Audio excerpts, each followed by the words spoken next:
সরবরাহ বাড়ার পাশাপাশি বৃষ্টির কারণে এক সপ্তাহের ব্যবধানে বাজারে শীতের সবজির দাম কমেছে।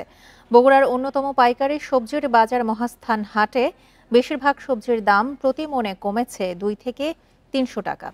বিক্রেতারা জানান, একদিনের ব্যবধানে প্রতি মণ মূলায় দাম কমেছে 2 থেকে 300 টাকা। প্রতি কেজি মূলা খুচরায় বিক্রি হচ্ছে 5 টাকায়। এছাড়া গত সপ্তাহে ফুলকপি বিক্রি হয়েছে 3000 টাকা মণে।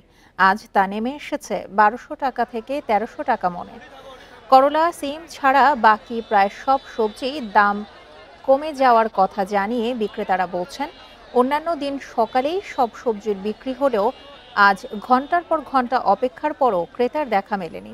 বেলা 10টার পর এখানকার সবজি ঢাকা, চট্টগ্রাম সহ দেশের বিভিন্ন জেলায় নিয়ে যান ব্যবসায়ীরা। প্রতি বছর এ সময় শীতের সবজির দাম কমলেও এবার বৃষ্টির কারণে অন্যান্য বছরের তুলনায় কমেছে বেশি, জানান তারা।